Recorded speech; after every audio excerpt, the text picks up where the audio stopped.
So, last week was E3, and while many don't know it, I had a particularly busy week behind the scenes. As most of you are likely aware, I finally finished my Chrono Trigger video, so I actually got to enjoy watching the E3 showcases with the rest of you. But in between those press events, I was hard at work playing through 5 indie games that I was lucky enough to get my hands on thanks to an event called IndieSelectE3. This is an event started by a woman who goes by the Twitter handle IndieGamerChick, a rather prevalent player in the indie gaming scene. She was handing out codes for indie games left and right with only a few simple rules attached, the key one being that you had to talk about the games on social media and give honest feedback. If you are one of my rare Twitter followers, you've likely already seen me talk about all of these games, and I apologize if my E3 spamming was a bit overzealous. But I was so inspired by the generosity of both IndieGamerChick and the indie developers themselves that I wanted to go one step beyond and make actual reviews on these games. So over the next 5 days, I'll be uploading short reviews of each of the games I was lucky enough to get my hands on. It's gonna be a sort of experiment. It forces me to make short videos while also giving exposure to some indie developers who were kind enough to give out copies of their games. Now, given the limited amount of time that I had to make these videos, a week to complete 5 games, script, record, and edit, it's safe to assume that these will not be full-blown critiques,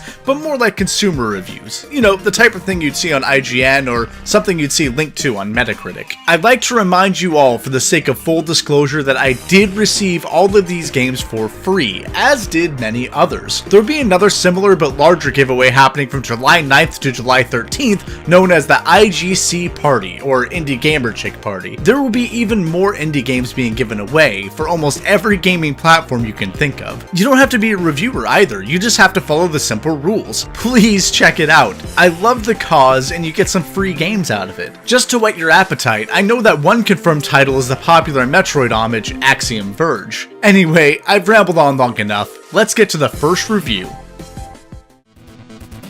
I find it strange that I have such a liking for arcade-style games, considering I didn't grow up in that era and only stepped into arcades a few times in my life. The closest thing to nostalgia that I have for that era is I used to frequent a pizza place that had an arcade cabinet of Sunset Riders, a game that I love to this day, but in recent years I've discovered a love for both arcade-style shooters of all varieties and beat-em-ups, which made Riddled Corpses EX an exciting prospect for me. On first glance, this twin-stick shooter wouldn't look out of place sitting next to other arcade staples. It's based on constant Twitch gameplay, and the pixel art is quite appealing. In fact, these may be the cutest zombies I've seen outside of Plants vs. Zombies. The music is also catchy, though in my opinion not all that memorable. The ability to switch between 8-bit and normal variations of the music was a fun bonus though. In terms of gameplay, Riddled Corpses has the same quarter-munching difficulty as its contemporaries, despite not being fueled by quarters. You will likely die a lot while playing, I know I did, but the game has an overall addicting quality that had me coming back for round after round. The core mechanics of the game are fun and functional, but there's very little to actually talk about. What you see is pretty much what you get. Your objective is to survive, kill all the zombies and demons before they kill you.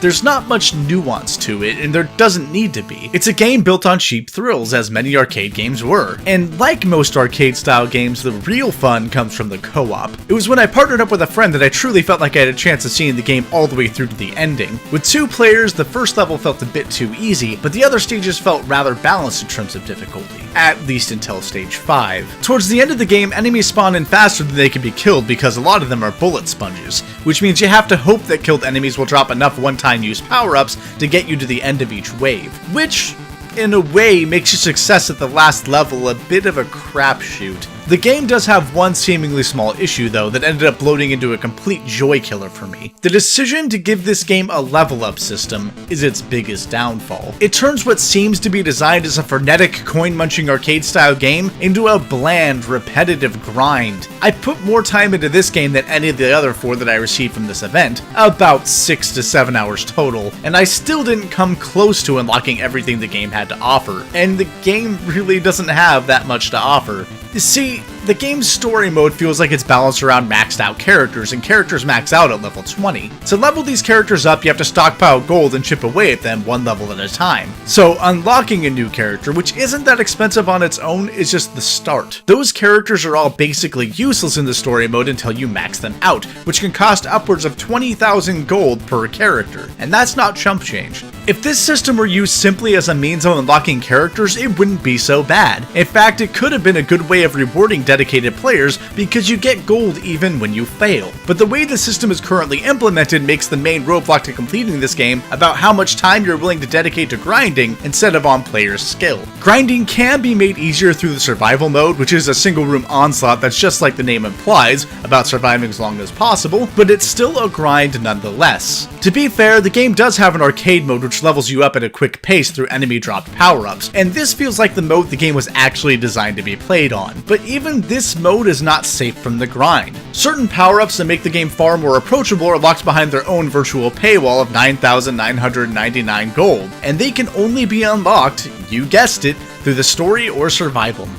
This is the only game on this list that I admittedly didn't finish. I got to what I believe is the final boss and died there before quitting, because I didn't feel like spending another 30 minutes grinding for enough gold to stockpile weapons and ammo for the final level just to make it beatable. I'm sure the goal was to add longevity, which it certainly does, but at the expense of fun. I likely would have kept playing through the game's arcade mode until I could finally beat it, but I didn't have enough time to truly get great at the game, given that I had to beat 5 games in a week and then make these reviews. But I easily saw more than 90% of the game's content, which in this case, I feel is enough. For more fast-paced and frenetic action, check out Smash TV for Sega Genesis or the Super Nintendo. While the inspiration may not be direct from one game to another, Smash TV popularized and standardized the genre conventions in the first place. If you want a twin-stick shooter with a similar theme but a much more slow-paced and methodical execution, I'd like to recommend the game Dead Nation for PS3, PS4, and PS Vita. It's a zombie survival twin-stick shooter with a surprising amount of depth and strategy beneath the hood. At the end of the day, I'd give Riddled Corpses EX a soft recommendation, if only for the arcade mode. If the thought of grinding your way to victory doesn't sound too boring, then you've got nothing to worry about. Outside of those who love grinding, however, I can recommend the game only to genre fans who want to support the indie scene.